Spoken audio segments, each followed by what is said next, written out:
जो आपको एग्जाम में 100% देखने को लिए मिलता है। तो इस वीडियो से दोस्तों आपका 2 नंबर यानी 2 सवाल कंफर्म आएंगे। चलिए शुरू करते हैं। तो सीटेट में दोस्तों सबसे पहले देखो हम सेंटेंस में ये बात करेंगे, सेंटेंस का स्ट्रक्चर। मैंने इसको 3 भागों में बांटा है, simple sentence, complex, compound. Simple sentence वो होता है जिसमें एक सब्जेक्ट एक वर्ब होता है, इसमें कोई कंजक्शन नहीं होता। इसका एग्जांपल देख सकते हो, ही प्लेस क्रिकेट। एक सब्जेक्ट है एक वर्ब है। सी इज सिंगिंग, एक सब्जेक्ट एक वर्ब। तो ये कैसा हो गया, सिंपल सेंटेंस। कॉम्प्लेक्स दोस्तों ऐसा होता है जिसमें सब्जेक्ट वर्ब दो, एक सब्जेक्ट यानी दो होते हैं और दोनों ही कंजक्शन जुड़े होते हैं। अगर कंजक्शन के बीच में if, although, because, when, while, that since होते हैं ना, तो कॉम्प्लेक्स सेंटेंस होते हैं जिसमें से एक मेन क्लोज होता है और एक सबऑर्डिनेट क्लोज होता है। इसको एग्जांपल देख सकते हो, I know that he is honest. Subject verb आ गया, इधर भी सब्जेक्ट है इधर भी वर्ब है, तो एक किससे जुड़े हुए हैं, डैट से जुड़े हुए हैं। और डैट दोस्तों किस में आता है, कंजक्शन के इस रूप में आता है। तो यहाँ पे देख सकते हो ना, ये तो एक किस तरीके से हो जाएगा, कॉम्प्लेक्स सेंटेंस हो जाएगा।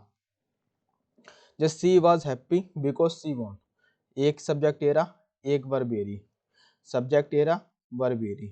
तो देख सकते हो इसमें कंजक्शन के रूप में किसने काम किया, बिकॉज ने, और बिकॉज इसमें आ रहा है तो यानी कौन सा हो जाएगा, कॉम्प्लेक्स हो जाएगा।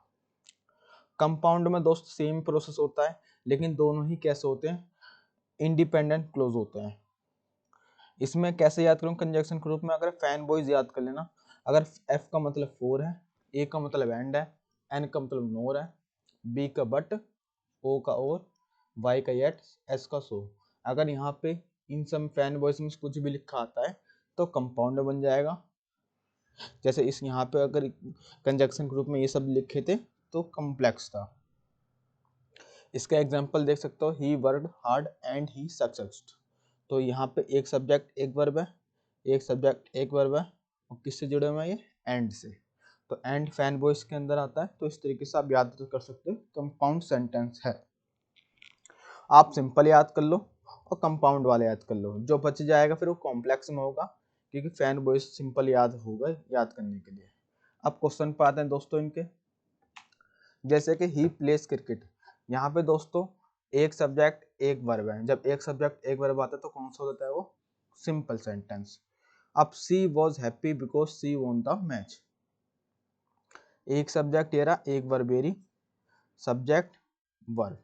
अब कंजक्शन के रूप में जुड़ा हुआ है, सिंपल तो हो नहीं सकता दोस्तों, आप कॉम्प्लेक्स या कंपाउंड ही होगा, फ्रेज लगाना ही नहीं है। तो अभी मैंने आपको बताया है, अगर फैन बॉयज आता है, फैन बॉयज किसका होता है दोस्तों, ये कंपाउंड का।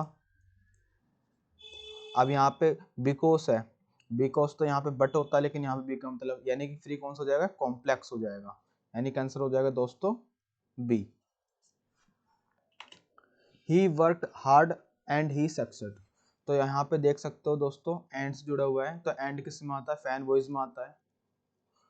और फैन बॉयज किस में होता है दोस्तों, ए का मतलब एंड होता है, ये दोस्तों होता है तुम्हारा कंपाउंड में, यानी आंसर हो जाएगा C. I know that he is honest, यहाँ पे डैट से कनेक्ट है, जब डैट से कनेक्ट होता है तो किस में आ जाता है वो, कॉम्प्लेक्स में।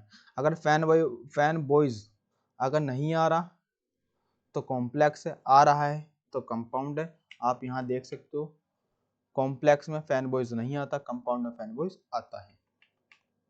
वो टेबल याद होगी आपको तो आप 100% कर लोगे, आपके 2 नंबर पक्के हो जाएंगे। सी इज सिंगिंग अ सॉन्ग, अब ये सिंपल दिख रहा है, एक सब्जेक्ट एक वर्ब है, तो कौन सा हो जाएगा, ऑप्शन नंबर ए हो जाएगा। He was tired but he continued his work.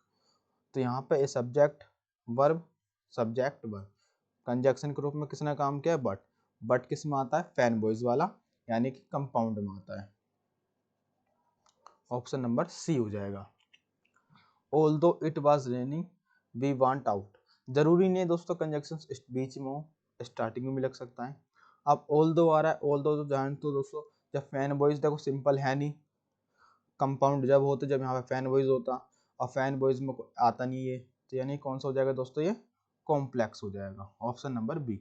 C open the door and enter the room, ends जुड़े हुए हैं, जब एंड्स जुड़े होते हैं तो वो फैन बॉयज बन जाता है। आप जितनी बार इसको रिलेट करके पढ़ोगे दोस्तों, आप उतनी ही बार ही आंसर सही निकाल पाओगे। ठीक है, यहाँ पे क्या हो जाएगा दोस्तों, compound. He will come if you call him. दोस्तों यहाँ पे देखो सिंपल नहीं है क्योंकि सब्जेक्ट वर्ब है, सब्जेक्ट वर्ब है, इफ से कनेक्ट है, इफ से कनेक्ट है दोस्तों। इफ किस में आता है, सिंपल है नहीं, फ्रेज है नहीं। अगर ये फैन बॉयज के अंदर होता है, एफ का मतलब यहाँ पे फैन बॉयज में फॉर होता है, तो यानी कंपाउंड भी नहीं है, तो यानी आंसर हो जाएगा दोस्तों B. The sun rises in the east. अब एक ही सब्जेक्ट है, एक ही वर्ब है, तो कौन सा हो जाएगा दोस्तों, सिंपल। अगर दोस्तों वीडियो को आपको समझ में आए तो आप वीडियो को लाइक और सब्सक्राइब करना ना भूलें दोस्तों।